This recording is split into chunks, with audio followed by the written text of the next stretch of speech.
is really only the Saudi princes that are multi-millionaires. Like, because Yeah, I mean, like, you and me. ladies and gentlemen, recent headlines: Diablo Immortal cost $500,000. I'm going to walk you through where this originated from, the sequence of events that got us to this being such public news. We're going to be talking about this as well with Chosen here. How are you doing today, Chosen?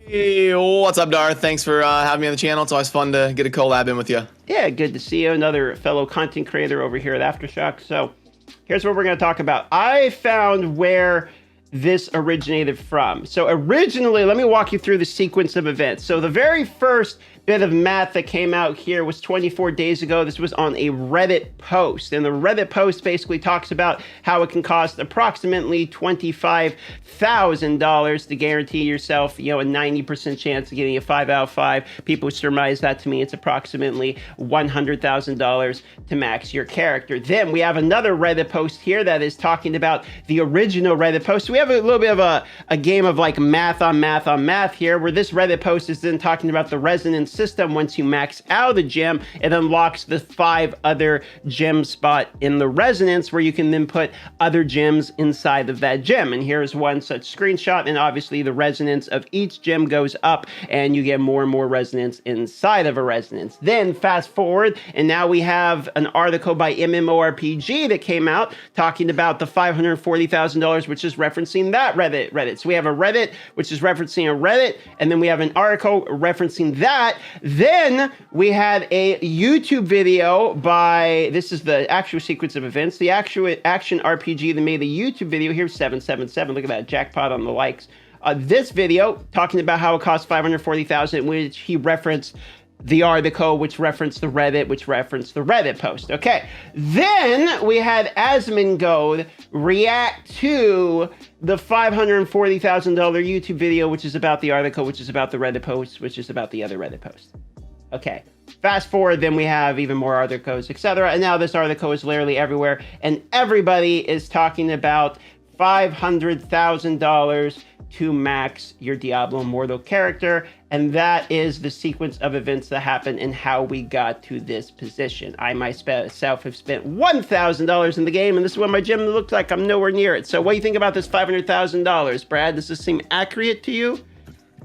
I mean, yeah, the gem resonance system can be a little bit crazy. It's like loops on loops to max stuff out. So, we're doing some. Let me pull this up. We're doing some calculations here, in the back scenes that we're still working on, last night, me and Veiled shot and stuff like that. He's been doing a really good job trying to calculate some of this stuff as well.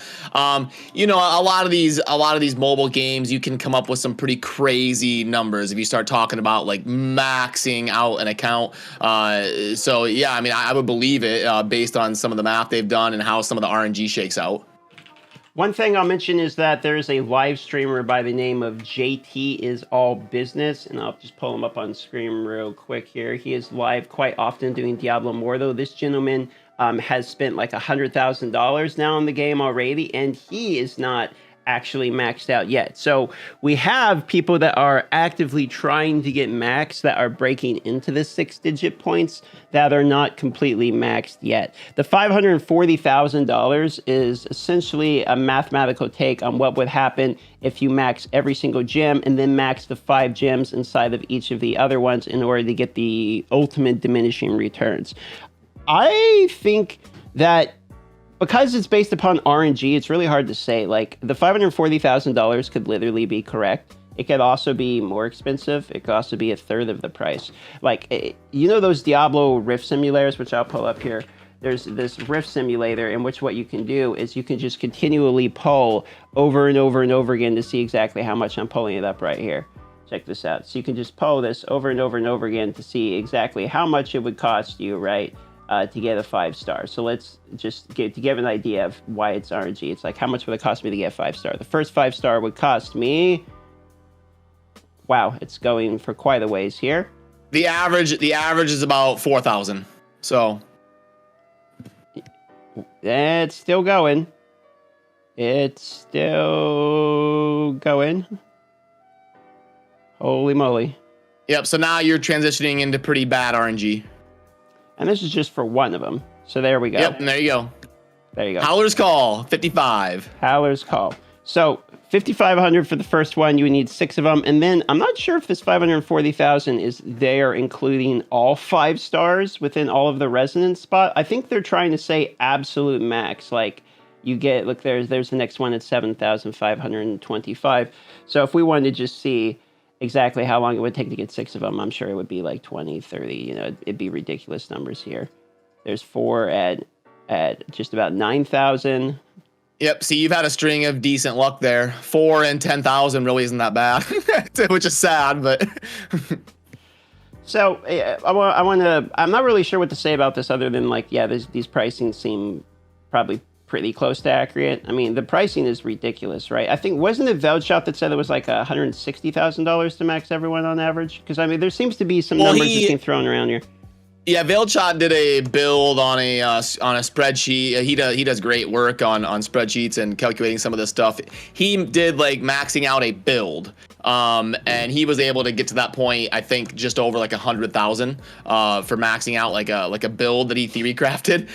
So you know, there's all sorts of different numbers and things balloon like crazy whenever you're talking about mobile games like this. You could do this with a lot of the different games, and honestly, I wouldn't mind the system. If there was better avenues for dedicated players to grind up resonance, there's always going to be whale mechanics. I just wish there was a way for somebody who's dedicated to the game to feel like they have an avenue to get after working towards some of these projects to maxing out. That's that's honestly like the real issue out of all of this is like, look, there can be whale mechanics. You can have millionaires chase all the money all they want. Yeah, sure, it's terrible. We all agree. But like the real problem is there is no way to basically play the game with legendary gems without spending money. Like, it's just not really, like, from where I'm at, I spent $1,000, right? Let's just say I stop hard cold turkey. Like, I'm not going to spend any more money. It just means I'm done. I'm not going to get it. Like, I'm not going to be able to upgrade anything. Like, it's just not going to happen. Like, even while spending money, so I have the max embers every week, I've crafted like 2 gems, and both of them were 1 star. I mean, it's garbage. It's actually basically impossible. You know? Yeah, and maybe it's like some 300 IQ play. Like maybe they're gonna come out with some patch and be like, we're changing resonance, and then they'll hype everybody up, and maybe that's the play. They want to like demoralize people and then change it, and then it'll be super hype. I don't know, but that would also upset some of the whales that spent uber amounts of money. So there really is going to be no perfect answer when it comes to something like this. It's going to be divisive, kind of no matter how it shakes out. Well, and the other problem is like because of the way the star system works and like the trading and all that, it makes you not really want to like use any of these. Like I have 2 3-star Blessing of the Worthies, but I have a 3-star Blessing of the Worthy right here, right? Like this is a 3-star. So it's like, I don't really want to use these as fodder, but they're also not really worth anything in the market. So it's like, okay, so I have these gems that are like kind of worthless. And then I have this Chip of the Stone Flesh. Now I need 5 total Chips of the Stone Flesh. Now I have another Chip of the Stone Flesh, a 2-star, but if I wanted to make it like a 4-star or something, I kind of don't want to upgrade this because then the next one's going to take 6 duplicates. You know what I mean? Like it constantly gets harder to the point where it's like it gets to you. It just hit a stone wall. It's like basically impossible. I mean, you need so many of the duplicates that even if you are welling, I can't do like a banner selection where it's like I only want Chip of the Stone Flesh to drop. So even if I was trying to well, like there's no, I have to just gamble on literally I'll get literally any gem. There's no way to guarantee I'm only getting Chip of the Stone Flesh or anything, so I can upgrade that to 5. I'm going to get all of these crazy gems, so then my inventory is going to end up looking like this. And it's like, what do I do? Sell these and get railed with the 15% fee on the back end? You could kind of convert them, like, these ones that are tradable, you can sell them and then buy the one you want. And you would ideally want to buy 2 stars to use as fodder. Like you said, you kind of feel bad using a 3-star as fodder. So you would probably want to sell your 3-star. It's playing the long game. If I were you, I would sell the 3-star and then convert that platinum into a 2-star that I can then use for fodder. Right. But you're right. After the tax, you're only going to come out like 2,000 platinum ahead. Even so, I got another 3 out of 5 blood soak, which is where I got the platinum, right? So I'm like, okay, great. So I got some platinum. Now I'll buy the 2-star blood soak jade. But you can't even really do that because if I go to the market here to buy it, the blood soak jades are always bought out. So people are even having to buy now the 3-star ones just to get them as fodder because you can't get them on the market because they're the most desired. So it's like it doesn't even matter anyway. I could sell the 3, but then it's like I can't even. I would have to straight go to the rifts and get lucky and get the blood soaked. So even spending money is like terrible. Like what was it, Kyra Mobile? He spent like 1,000. We were both at like 1,000. He spends like another $2,000 and still isn't at the next tier of wings, and still thinks it's going to be like another grand. It's just it's crazy to me, man. I don't think I've ever seen a game in particular where the spending doesn't want you to jump from like that $500 to $1,000 to like the $5,000 bracket. It's so unfriendly from there, because we've played all these other gacha games where they're really good at manipulating you into spending the money, and then you get excited and then you spend a little here, and next thing you know you're 10 grand in. They're really good and everyone says this game's so good at psychological and predatory and all that. It's like, is it? Because it actually seems like it's pretty dog shit for people that actually want to spend money. Like, it's not encouraging at all for people that like I get baited in this stuff all the time, and I feel like even people like me who's like low-hanging fruit for these type of games isn't getting me, you know? I don't know, maybe I'm being unfair, but no, I 100% agree with you. I've talked about that in videos. Their market is really only the Saudi princes that are multi-millionaires. Like, because yeah, I mean, you and me both spent over $10,000 on a mobile game before, and I have like no motivation to spend. Yeah, I just like it. The avenue of getting dopamine from spending and getting progression and feeling like, you know, going to your friends and being like, hey guys, look how I progressed today. I mean, you could spend $500 and literally not notice. It's just it's brutal. let me put it this way, dude. The last $300 I spent is sitting in my inventory right here, and there's just nothing I can do. I mean, people are gonna be like, there's stuff you could do with it. You could sell it on the auction house and use it. You're right. I could go from like rank 4 to rank 5 of the same star level of one of the gyms, but we're talking like $300 here. We're talking like the type of money where you see upgrades, and you want to talk about how we're comparing it to other mobile games, and we shouldn't be. Okay, well, in other mobile games, we get better value for our dollar, like straight up. Like I actually think the value here is bad enough that it like turns off spending a whole bunch. Oh, 100%. The expected value per average dollar spent at whatever metric you want to word that in, it's really, really bad in Diablo Immortal. They got the numbers wrong, man. I feel like they just got the numbers wrong. They overshot it too much with the greed. It's like they could have kept players longer. They could have died. The bad PR that they got could have been, 10%, 20% less. They still would have got flamed. Everyone wanted the PC release. They got a mobile game, cash grabbing mobile game. We all know that. But I feel like they could have been. You make this half as difficult, and at least remove the cap off the embers. Like, do that immediately. Make it where you can grind legendary craftables infinitely, because it's not like it's fast. You get like 8 of them a run. Like it's going to take hundreds of rifts to make any amount of legendary gems that will actually do anything is free to play. Yeah, I don't know, man. I guess or you know what? Make the battle pass. Have gem fragments and a legendary crest every time you level the battle pass. At the end, where you can do it infinitely, and then like do something. There needs to be more ways to either get legendary gems, or they have to change the price. I don't know if you're trying to go or be done or anything, but I just wanted to ask a question. Do you think they can fix it? Like, because if they do, they're gonna upset the whales. Is there a path to fixing it? It's a great question, man. Maybe it's a separate video, but I mean, the problem is you're right. It's like, look, people like me, if we spent $1,000, what do I do for when it's like, okay, well, the people that spent the money get boned, the people in the future get the game better.